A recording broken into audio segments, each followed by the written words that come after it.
урматтуу Өткүрбек Асылбекович, былтыркы жылы сиз баяндама жасаганда мен айттым эле да, бул башкы прокурордун эмес, бул башка прокурордун отчету деп. Анткени сиз жебеген самсыга акча төлөгөнсүз.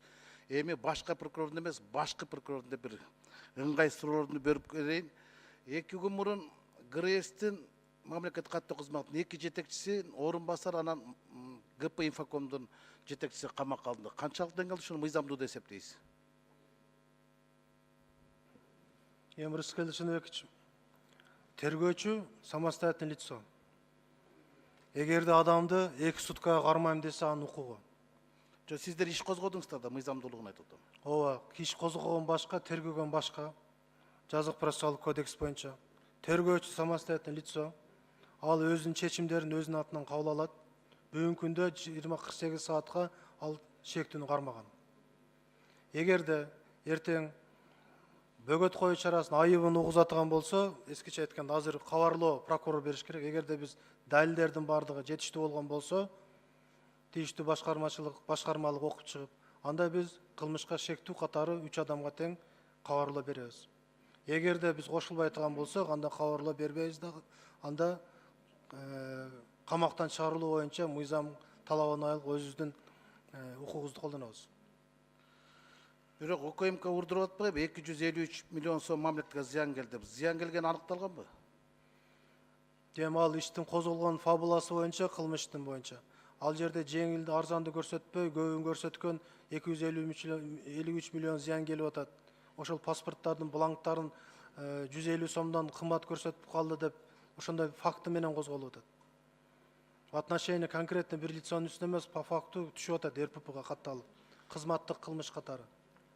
Факты жок, бюджеттен бир да сом кеткен жок. Бул аракет болуп атат ошого. Агар эгерде булар берген маалымат, биз козгогон материал боюнча, бул убагында бөгөт коюлбаса, бул мүмкүн келишим түзүлөт эле. Аракеттер жүргүзүлөт эле. Тергөөнүн жыйынтыгы менен эми тергөө бир чечимге келет. Азыр тергөөгө өзүңүз билесиз, мен азыр башкы прокурор катары туура же туура эмес деп айтсам, тергөөчү мен айткан сөзүмү байрак катары көтөрүп алып, мындай чечим кабыл алышым керек экен деп мен багат көрсөтүп коюшум мүмкүн. Ошон үчүн тергөөнүн жыйынтыгы менен карап чыгабыз.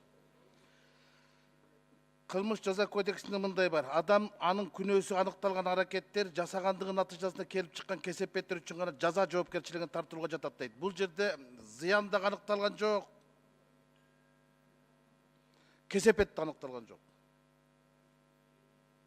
Бул жерде мыйзамдын талабы бузулуп атат, мамлекеттин коомчулуктун койгон талабы бузулуп атат. Мыйзамдын бирден бир талабы бузулуп атат. Мындай да, мүмкүн ошолордун оюнда бардыр, батыраак байып кетем дегенчи. Бирок көз салган менен кол салгандын айырмасы бар да, алар кол салган жок да, көз салды. Эми Рыскел Чыныбекович, тергөө жолу менен такталсын, тергөөгө Өткүрбек Асылбекович, алар күнөөсү үчүн эмес, мүдөөсү үчүн камакта отурбайбы? Ошол үчүн айыпталып атпайбы? Мүдөөсү болду мындай. Алсамбы деген ой болду. Анан эми силер азыр көчөдөгү сулууларга суктанууга акын бар дегендер, эркектер кыздарга көз кысып койсолор, бардыгын оюң жаманакында камай берсеңер, эркек калбай калат го да. Бул ой үчүн камалып атпайбы? Мен муну тамаша мен ретинде сизди айттым. түшүнгөн жокмун, көздүн кыскан деп. Тергөөчүн айтып атам эске. Шектүү экинчи катар маселе- кармаган укугу бар тергөөчү. Экинчи суроо, Шадиевдин мүлкүнүн конфискацияга алыныш боюнча мыйзамдуу болдубу? Ооба, мыйзамдуу, соттун бүгүнкү күчүнө кирген өкүмү бар.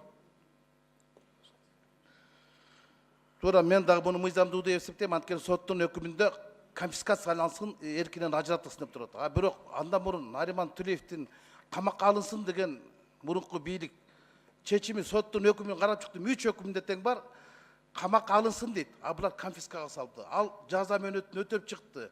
61 миллион сом айыбын төлөп чыкты.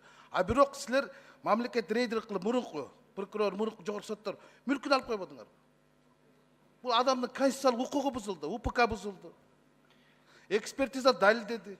Соттун өкүмүндө жок, бир дагы жеринде конфискация деген сөз жок. А бирок алып койдуңар. О сапаттабады. Жогорку соттун чечимдери менен барды күчүндө, мен билгенден ал кылмыш иштер боюнча. Ал аткарылган сот аткаруучулар тарабынан. 10 секунд қосып қойсаңыз, Өткірбек Асылбекович, конфискация деген сөз жоқ болады ма? Қамаққа алынсын дейді. Бұл жаза мөөнөтүн өтөп чыкты, айыбын төлөп чыкты.